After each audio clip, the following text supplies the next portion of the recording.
Manifesto की आत्मा जो है वो 5 गारंटीज की है।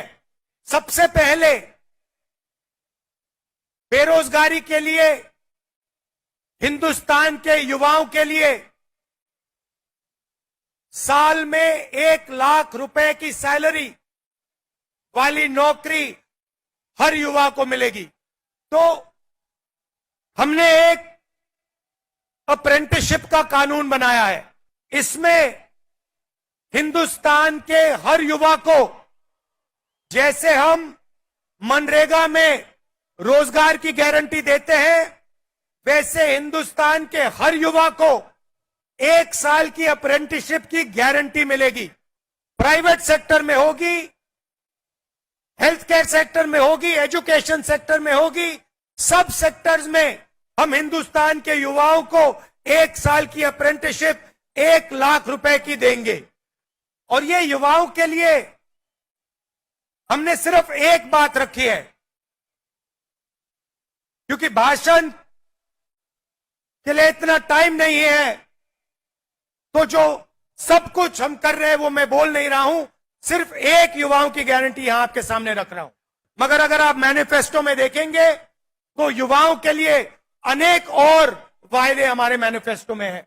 आप जानते हो कि हिंदुस्तान की महिलाएं हमारे भविष्य की देखभाल करती हैं, और जो महिलाएं जॉब करती हैं वो 2 जॉब, एक ऑफिस में जाकर या मजदूरी कर कर, और दूसरी घर में जो वो अपने बच्चों की और परिवार की रक्षा करती हैं, उनके लिए काम करती हैं।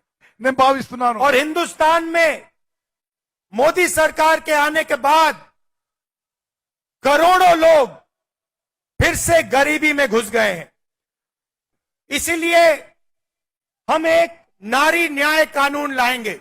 అందుకోసమే नारी न्याय हिंदुस्तान के हर गरीब परिवार की एक महिला के बैंक अकाउंट में साल में 1 लाख रुपए डालेगी।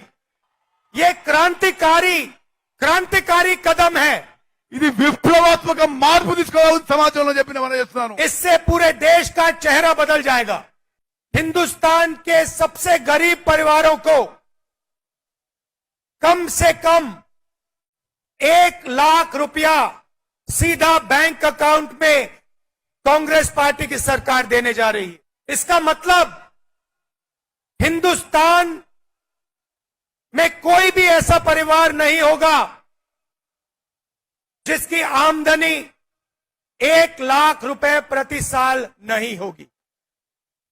तीसरा वायदा, किसान न्याय।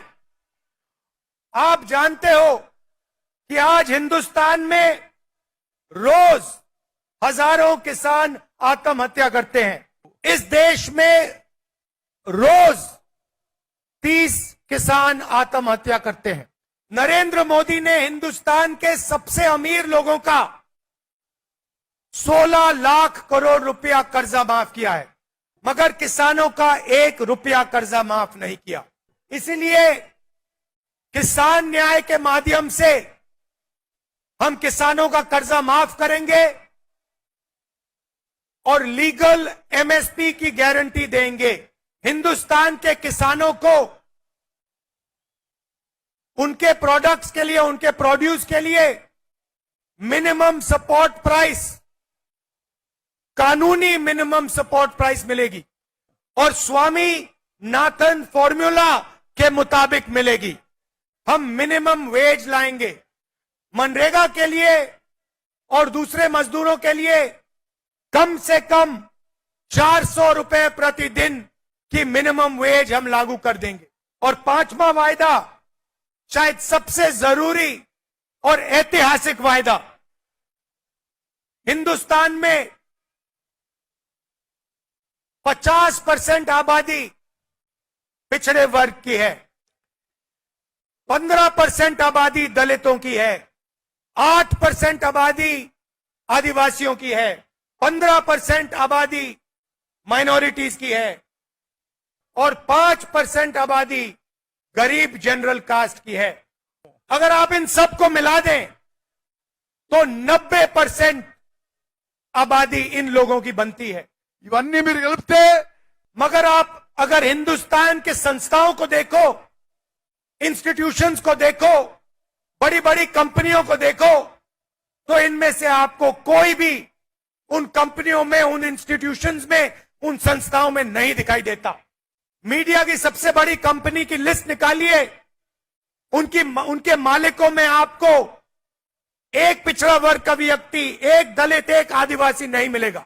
हिंदुस्तान की सबसे बड़ी 200 कंपनियों के मालिकों की लिस्ट निकालिए, उसमें आपको एक पिछड़ा वर्ग का व्यक्ति नहीं मिलेगा, एक दलित नहीं मिलेगा, एक गरीब जनरल कास्ट का नहीं मिलेगा, एक माइनॉरिटी नहीं मिलेगा। हिंदुस्तान की सरकार को 90 लोग चलाते हैं, आईएएस अफसर चलाते हैं, 50% पिछड़ों की आबादी है। 90 आईएएस अफसर में से सिर्फ 3 आईएएस अफसर ओबीसी वर्ग के हैं। आपकी आबादी 50% और आपकी हिस्सेदारी 5%। आदिवासियों की आबादी 8%, 90 में से सिर्फ एक आदिवासी। दलितों की आबादी 15%, दलित अफसर 90 में से 3। మనం చేస్తున్నాను और अगर आप बजट को देखें तो अगर 100 रुपए खर्च होता है तो दलित, आदिवासी, पिछड़े वर्ग के अफसर सिर्फ 6 रुपए का निर्णय लेते हैं। तो सच्चाई यह है भाइयों और बहनों कि हिंदुस्तान की 90% आबादी की इस देश में हिस्सेदारी है ही नहीं। तो पहला काम डॉक्टर कहता है एक्सरे कराओ। एक्सरे से सच्चाई दिख जाती है। एक्सरे के बाद डॉक्टर सही निर्णय ले सकता है। इसीलिए हमने वायदा किया है कि जैसे ही हमारी सरकार आएगी, जो हमने तेलंगाना में किया, जाति जनगणना को हम पूरे देश में इंप्लीमेंट कर देंगे। देश का एक्सरे कर देंगे, दूध का दूध, पानी का पानी हो जाएगा।